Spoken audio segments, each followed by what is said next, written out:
Hey there, it's me with Engadget, and what we're looking at here is the HTC One X Plus.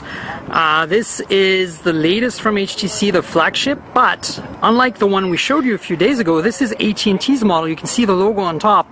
So what's different? Not too much. It's got all the upgrades from the One X Plus we saw in the global model, with a few little tweaks. Let me show you cosmetically. The biggest tweak is the flat black remains, but no longer does it have red accents around the camera and on the logo. It's just a black accent now. It looks kind of stealthy and pretty awesome, actually. So that's the major news in terms of cosmetics, but inside is where it really matters. You have a 1.7 gigahertz Tegra 3 quad-core processor now, instead of the S4 dual-core 1.5 gigahertz from the AT&T model previous to this. As you know, the global model always had a 1.5 gigahertz Tegra 3, but in the US we had to make do with the Snapdragon S4. So this has now been remedied because this Tegra 3 has been paired up with an LTE radio for AT&T. So you get the best of both worlds. Another big improvement compared to the previous AT&T model is the 32 or 64 gigabytes of storage available. As you know, the AT&T model only had 16 gigabytes of storage versus the 32 on the old global model. So that's a major improvement. Other big deal is obviously that it's running Jelly Bean, so it's nice and fast and smooth and fluid, and as you can see, the display is still the same gorgeous display. Let me just show you transitions here. So you got that beautiful quick frame rate that we got used to with Jelly Bean, the Google Now integration, all that good stuff. Display, as I said, 4.7 inch, exactly the same, Super LCD 720p non-pentile.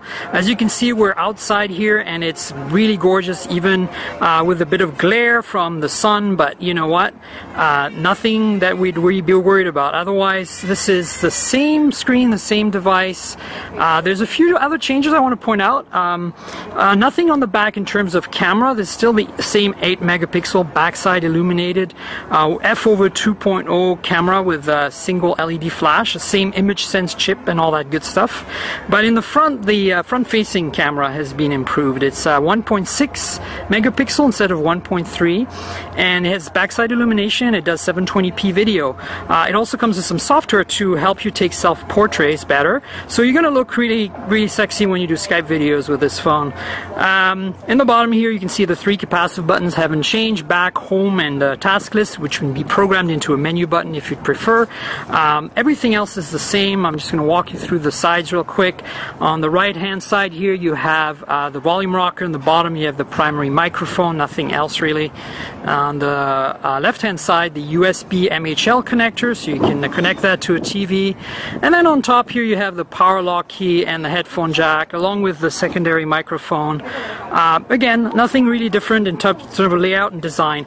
Another major difference inside this phone is the battery's been improved. It's now a 2100 milliamp hour battery, so you should be getting a bit more stamina for your money. So there you have it, the HTC One X Plus for AT&T specifically here for the US market. Cheers!